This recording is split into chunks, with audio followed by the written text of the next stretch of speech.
I've been walking 2 miles, slightly more, really, for a month. Slightly more than that, too. The same loop in the same direction every time. No, not boring. I'd say familiar, even reassuring. I walk by 5 obelisks etched with the lines of poetry by Wallace Stevens, a sparse poem invoking time and space and relationships, and curiously, blackbirds. There are more obelisks I have not yet seen, as my route veers away before I pass the rest. Someday, a longer walk may allow me to complete the poem. I'm not frightened, but perhaps wary, making complex calculations of time and speed and distance. I see a human form 3 blocks ahead. Is he walking toward me? Should I cross the street now? Or do I need to alter my pace to avoid overtaking him? All my calculations made unnecessary as he turns onto the next side street. And there's also joy. I see a father patiently trying to comb out the knots in his son's hair, long past the haircut the young man needed a month ago. Here's an older man carefully painting the scrollwork hinges on a dilapidated church, sprucing up a building in desperate need of much more expensive repairs. I smell, before I see, a lawn nearly overtaken by clover, the sweet, spicy aroma spinning around me on the breeze. In a parking lot, a woman negotiates with her toddler, explaining that they'll get home faster if she's willing to ride her trike. Then, 10,000 tiny white trumpets bloom atop so-called weeds along a 1/4 mile of iron fence. A young man in full graduation regalia poses for a photo at the grand main entrance of a local insurance company. Another man is sweeping trash from the street in front of his home, making the neighborhood a little bit better with this simple task. I've now walked often enough to know each of the half-mile points. 0.5 miles, the Hartford Cogswell Street loading dock. 1 mile, the corner of Sigourney and Asylum. 1.5 miles, the main entrance to St. Francis Hospital. And then the 2-mile mark, just around the corner from home. Now, on my back porch, I enjoy the dappled sunlight across my lawn.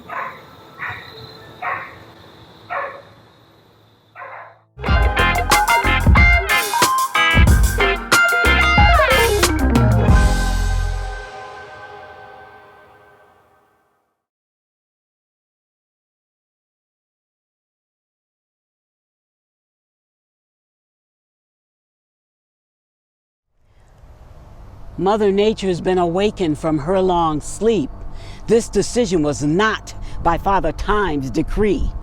Man-managed disturbance, upsetting the preternatural balance of things, has ushered in changes, reminding me a bell rung continues to ring. Change is minuscule from the start, mushroomed greatly as disordered weather patterns cause disasters to our dismay.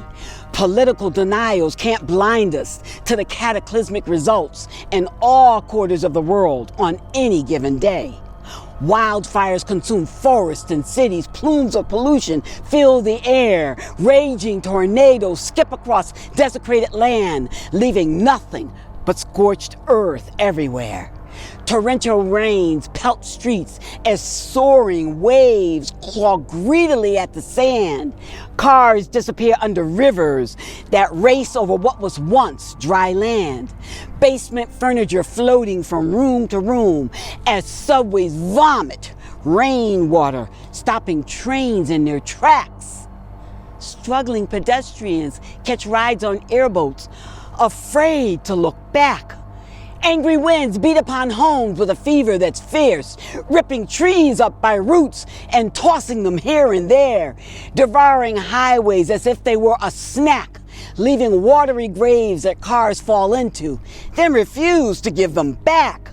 Electricity becomes a remembrance as night goes completely dark. Children cling to parents so they won't drown or cause a search party to embark.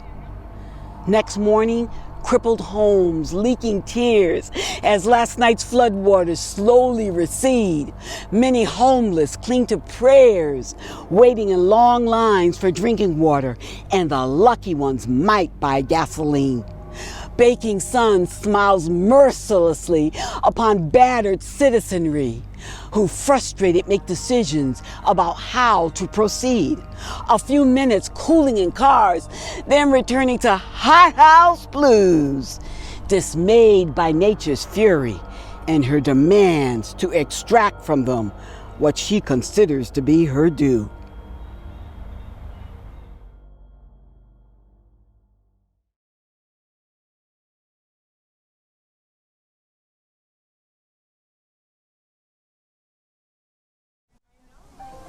Nobody owns the rainbow, except maybe someone named Roy G. Biv, and I would love to think that we've met. Every day I walk this land and add my footprints to the dents left by others before me, stepping lightly over cracks and shading my eyes from direct sunlight, knowing we are all living on a blue rock house covered with a ceiling of sky.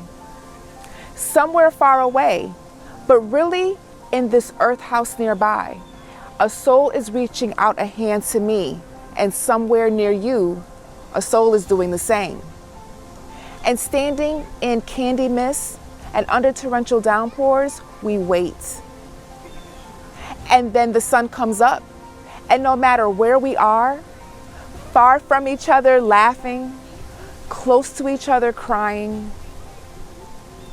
living painfully on our knees, or even dying. Look up into the sky. Take time for your 3 billion heartbeats. Watch the 7 colors play, because nobody owns the rainbow. I dream of watching you watching for rainbows. We are all things all the times, simply divine. Your face is Orphic, a thing of everyday mysticism. A tiny gem in a crystal ball, a spell cast up to the very last word, but saving it for the soul, drought-ridden times, and then letting it fly. Your smile as you watch the sky is a vesper to life, like a toddler's laugh, or a lucky penny you dare not spend. Your presence to me, an unsaid mantra to believe. We all get 3 billion chances to try, 3 billion times to take a chance, and 3 billion heartbeats to share. It's not my job to tell you how. We will not always have peace, so I am saving your smiles for later. And when I am cold, I will drape them over me. And when my neighbor is hungry, I will make a stew of solidarity and humbly serve it. Most of us get 3 billion chances to rejoice unabashedly, sob hysterically, or sit still.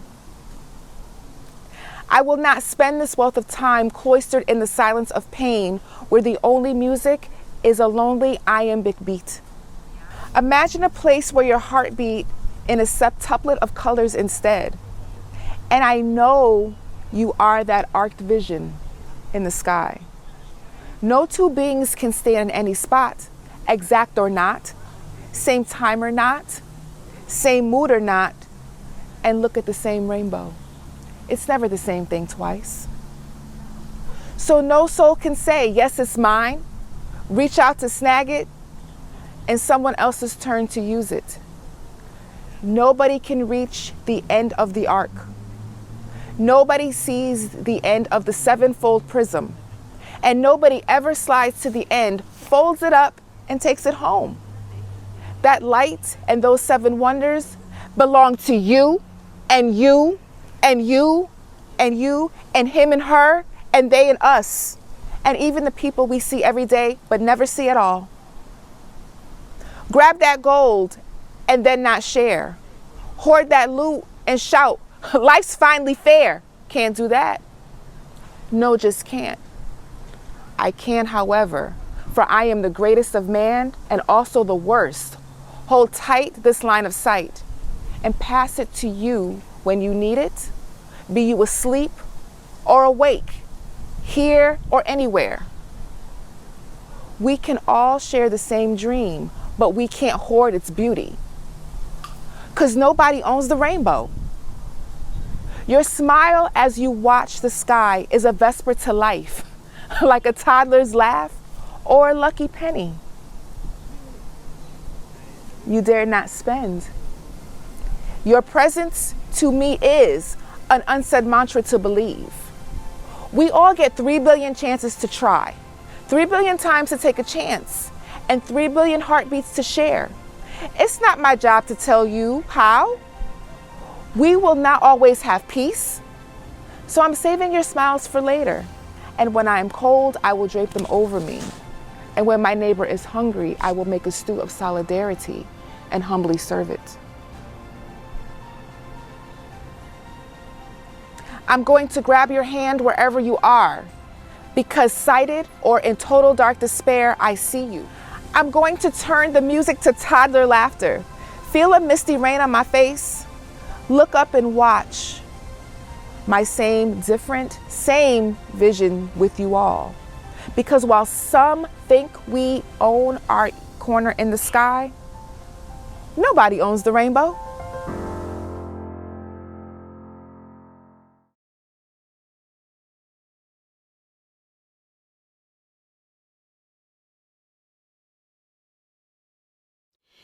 It's a dark and stormy night, and that's a cliche, but it's true.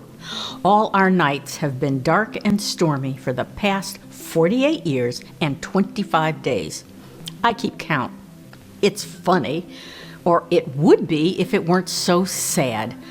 You know, when I was a kid, I'd ask, "Why is the sky blue, Mommy?" Now my grandchildren ask, "What is blue sky, Nana?" Ugh. I remember lying on my back in the backyard on the grass and peering up and wondering how far the sky went and if heaven was behind it. My grandchildren have never seen blue sky and never will. We've lived underground since the Great Warming. All of us. Well, that is, except folks with money. They took off in their rocket ships. Now they circle the planet in 7 huge space stations, one for each continent. But every day, they look down and they can see blue sky. When we look up the shafts to the surface, all we see is lightning, dark clouds, and rain, because no one has lived topside in 48 years. To go out now is certain death with all the toxins and poisons flying around out there. So the techs, they go out, but they wear spacesuits to check the seals on the windows. Well, they're not exactly windows, they're more like portholes that you'd see on a cruise ship way back then. They're round and thick, and they keep out the poisoned air. It used to be, we didn't even think about air. It was simply there to give us oxygen so we could live, work, play, love, and create. Now the techs make it in the lab and circulate it through the vents. It does the job, but it's not the same. We are thankful for the rain, though. The folks in the reclamation center, they collect it, they clean it, and they recycle the water for us. But it's not the same. I remember catching raindrops on my tongue. They tasted sweet in the summer and cold like ice in the winter. I mean, sure, in the engineering center, they replicate everything we need down here. They have systems to simulate day and night, to produce food and handle sanitation. Those folks are all-round, self-trained geniuses, but it's not the same. I miss the sun and the moon. I miss the seasons. I miss picking strawberries in June and pumpkins in October. But we're here now. We got left behind when the rich folk went off planet. It didn't matter if you were black, brown, white, red, or yellow. If you couldn't afford a ticket on the big ships, you got left behind. Period. And when all was said and done, we had no choice but to bury our political hatchets, pull together, and figure out what we needed to do to live. And we live pretty well down here. Our spaces are comfortable. And the one thing I love the most is that there's not a right angle in the whole place. Turns out it's pretty damn nigh impossible to dig tunnels with right angles.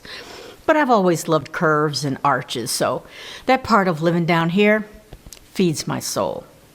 Oh, the Great Warming? Right, that. Well, it didn't happen overnight. It was gradual, so gradual that folks just ignored the signs and the warnings. We had more wildfires, the storms got worse, and dark clouds covered the sky and hid the sun. The sea levels rose and whole islands disappeared, and I really miss Hawaii. I used to love visiting my Uncle Buddy on Oahu. Yeah, and then it got harder to breathe when the frozen ground thawed and gave up all the nasty gases that were hidden down there. By the time folks woke up and demanded that our do-nothing, gridlock government do something, it was too late. The rich folks left, and here we are, living underground, hoping and praying that Mother Nature forgives us. Oh, would you look at the time? I gotta go. My son and daughter are on engineering duty, so I'm watching my grands, and they'll be here any minute. Rosie, Darren, and Marnie. They're gonna bust in here all excited and ask for snacks. They actually like the synth milk and the cookies I make from faux flour. Can you imagine? I mean, the GMO stuff is okay, but I miss real chocolate and real milk. Anyway, the kids will giggle, eat, and drink, and they'll say to me, "Tell us a story, Nana, please." And I will. See, this life right here, right now, is all they'll ever know. So I tell them story after story about how things used to be once upon a time.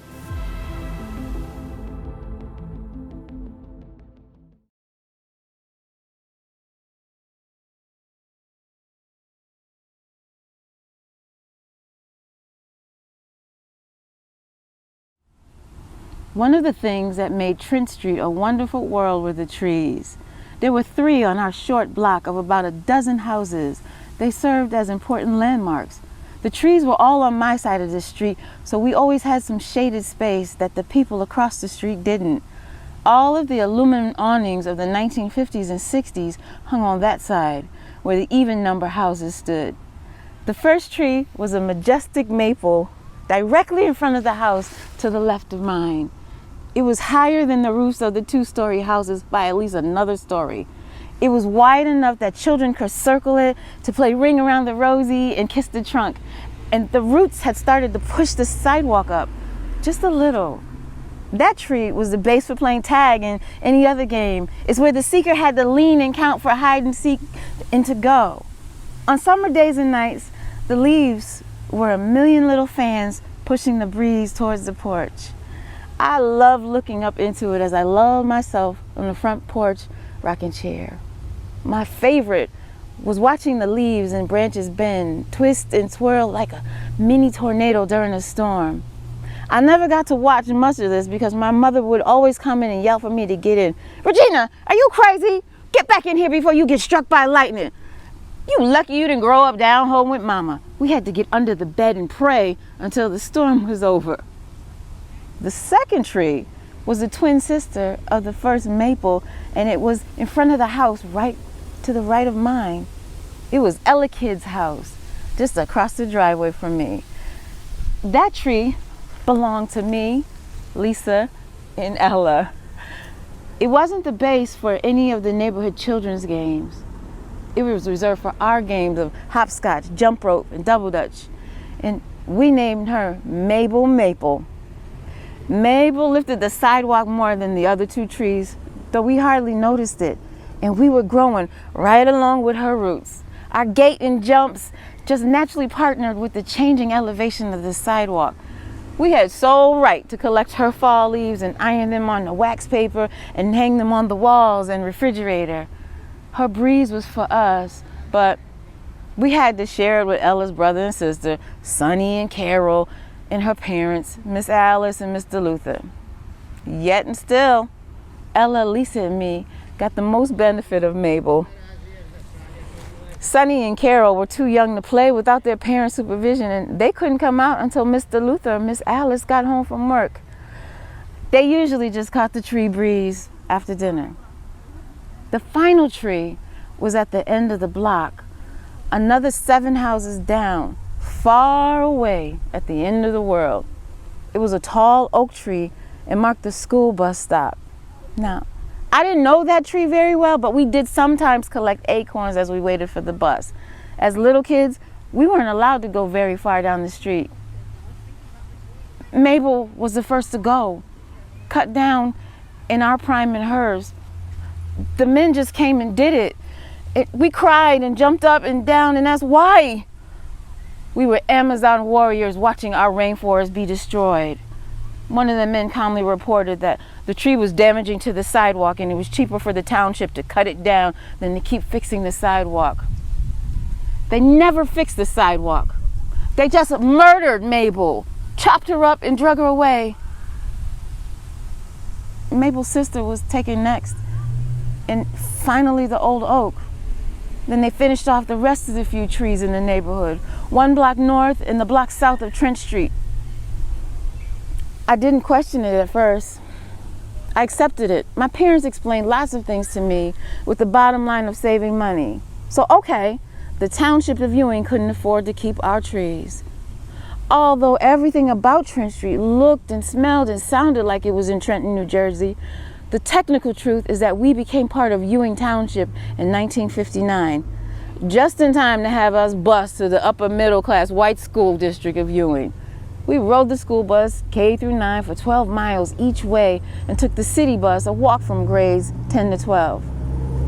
I didn't notice or think about it right away, but one day of the many days I was feeling sad and exhausted, out of nowhere, I noticed a row of trees as I rode the bus.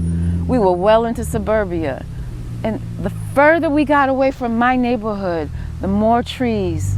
The trees in the original part of Ewing Township, not the part of Trenton annexed to achieve school integration, had been left intact. Over the next few days and weeks, I noticed the sidewalks were even. Well, they obviously fixed and continued to maintain those sidewalks while keeping the trees. I never said anything to anyone. I just knew that they were more important than us, at least in the eyes of the town government. I knew it's because we were colored from down south and immigrants from Italy and Poland who spoke broken English with accents. I knew it was because our parents worked in factories.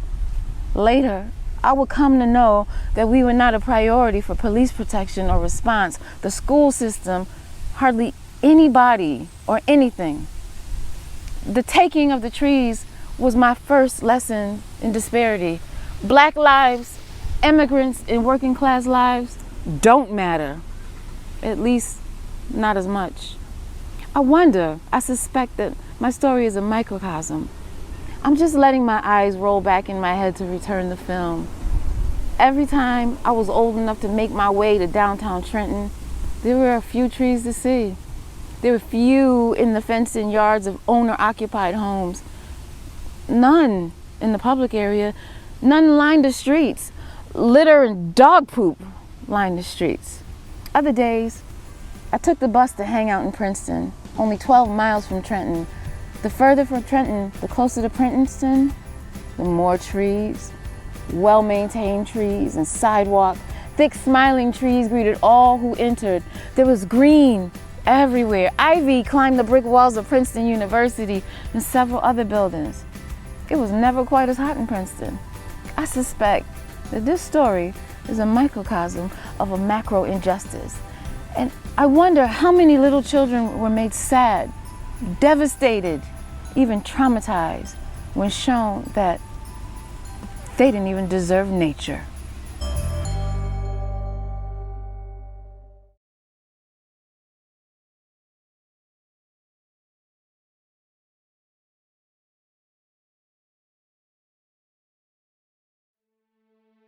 I am Mother Nature, and all that I've got is from the divine mind and the breath of God. I am the oceans and everything within, the whales and the dolphins and all that swim. I am rivers and streams, forests and trees, the birds of the sky and the butterflies.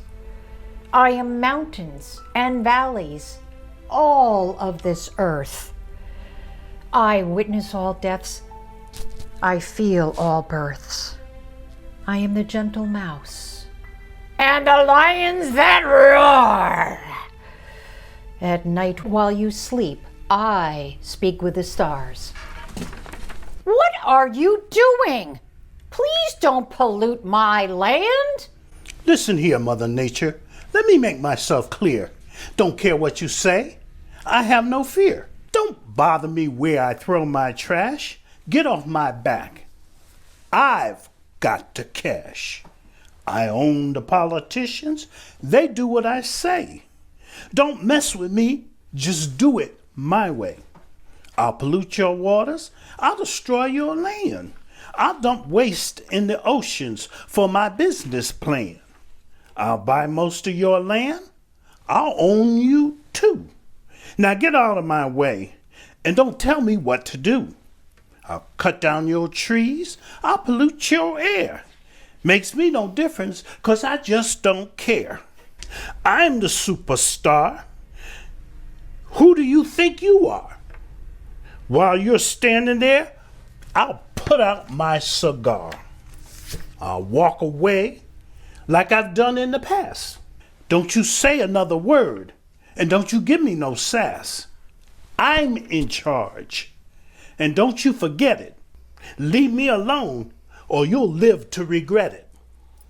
It's not nice to fool Mother Nature. I am not here to debate this cause. You listen to me and you better take pause. How dare you destroy my sacred land and all of the beauty of the divine plan? I could make life miserable for you and mankind, but my purpose is to awaken and enlighten your mind. There's many like you with such selfish needs. No consideration of nature doing what you please. You are affecting all generations that are to come by thinking that you are number one. You strip the rainforests from all of its trees, throwing trash in the oceans and polluting my seas. You think there's so much you already know? Well, you'd better remember, you reap what you sow. The lightning before that I showed to you, that's only the beginning of what I can do. You don't want to see when I turn to rage and demonstrate what I can do with fire and flames. I don't care what you're doing. I'll do as I please. I'm not about to change and get down on my knees. I still have power and I have clout. You don't scare me, you'll find out that I am carefree. Being rich is my game. I'll fight to the end for my fortune and fame. Yes, I can make you fall to your knees. With the power of my winds and the strength of my breeze, I can take your business and the monies you've gained, reduce them to rubbles, all your fortune and fame. Now, I'm going to give you one last chance to reconsider and change your stance. This is my final warning. And the last thing I'll say, if there's no changes, there'll be hell to pay. No. Listen here, Mother Nature. No need for anger or to be alarmed.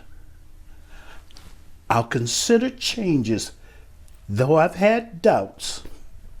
You've clearly demonstrated what your powers are about.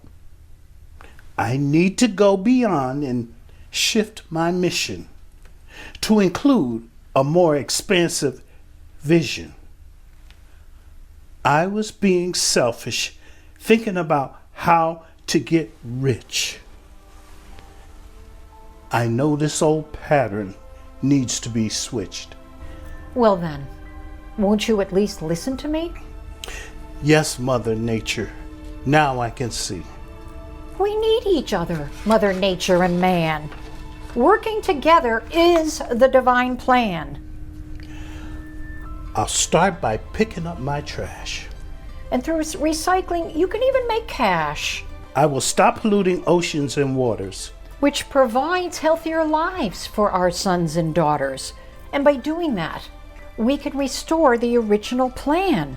And together, we We can can walk hand in hand.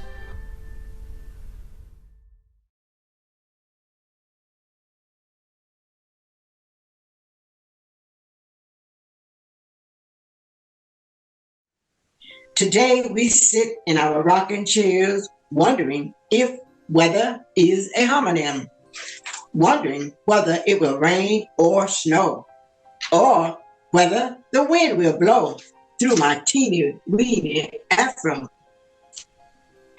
whether we'll walk in the rain with the one we love or make snow angels while staring at the sky above, whether as the world turns into a 80s soap opera, or will we go where no man has gone before? Space, the final frontier. These are the voyages of the Starship Enterprise. Its 5-year mission to explore strange new worlds, to seek out new life civilization, to boldly go where no man has gone before.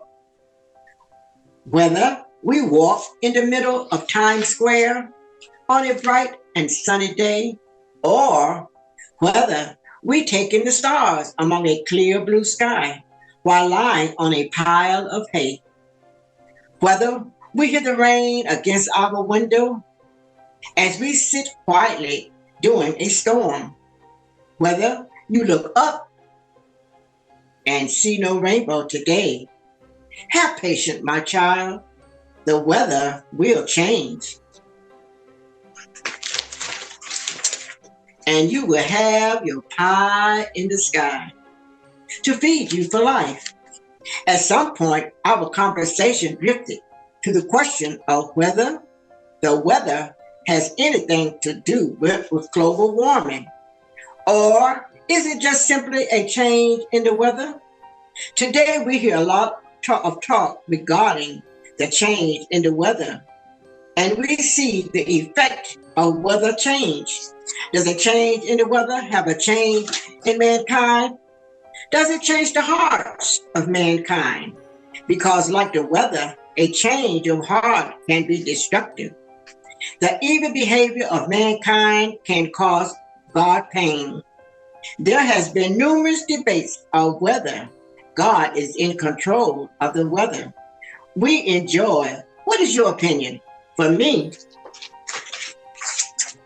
whether mankind chooses to accept it or not, our creator of the heavens and the earth wants us to enjoy the days and nights.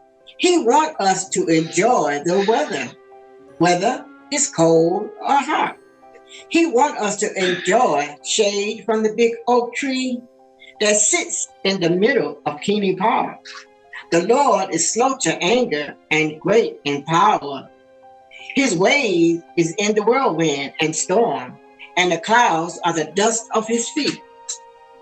When we see all that is going on with the change in weather and the change in man, it's time for a wake-up call. A time to look to the Creator. Remember when Pastor read the scripture several Sundays ago? Moses said to him, "As soon as I have gone out of the city, I will spread out my hands to the Lord. The thunder will cease, and there will be no more hail, that you may know that the earth is the Lord's."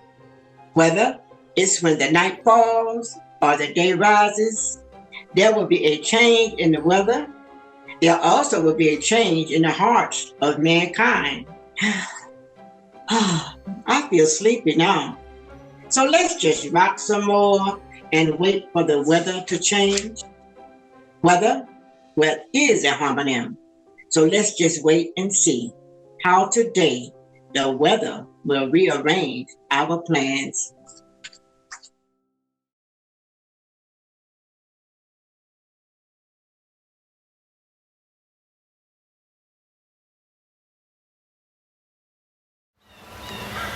If I could go back in time for just one awesome day, it would be on the morn the world was created for us to stay. I would sit on the side of an imagined bright, colorful rainbow and pay close attention to how the Creator made the world exist and grow. Then watch very closely to see what was first to manifest and observe how each component was crafted to fit in with the rest. I'm sure I would stare wide-eyed as each item came to be, completely mesmerized by every mystery revealed to me. The mountains, the rushing waters, the sun giving birth to the stars and the moon, the night and the darkness that slowly turns to early morning and late noon. See, all the inhabitants appear and become a part of the molded brown earth, creeping creatures and beautiful ones, seldom seen because of their dirt. All the animals, fish and agile birds flying in the elegant blue clouded sky. Me enjoying the variety of humans that came before you and I. Then seeing trees, weeds, and tropical plants elaborately covering the grassy ground, while moles and ants and other crawling insects build their homebound mounds. Flowers blooming, people moving, finding sanctioned shade from the beaming sun. Lions roaring, black bears snoring, projected children playing and having fun. Love, hugs, and kisses being shared by all that have come to exist. No tension, danger, or animosity can be detected in the spiritual midst of comfort, satisfaction, and friendship. No forced hierarchy is ever felt. All creations are proud of whom they are, as well as of everyone else. Paradise is what I saw, and wish I could take it home with me. so I could share it with our present world and make all God's creations free as we live together in originally planned, perfect harmony. Opening up the minds of everyone now living on the land, cleaning our messes so Earth is like when it first began, all able to breathe free, where food unhindered grows as we stop polluting because we've learned and now we know it is up to all of us to change harmful, selfish ways if we want to flourish on this green, round earth and safely stay, restoring life to pristine conditions, first made for us, including living life. Like in God's judgment, we trust. Then it is clearly up to not just some, but to all of us, now and forever.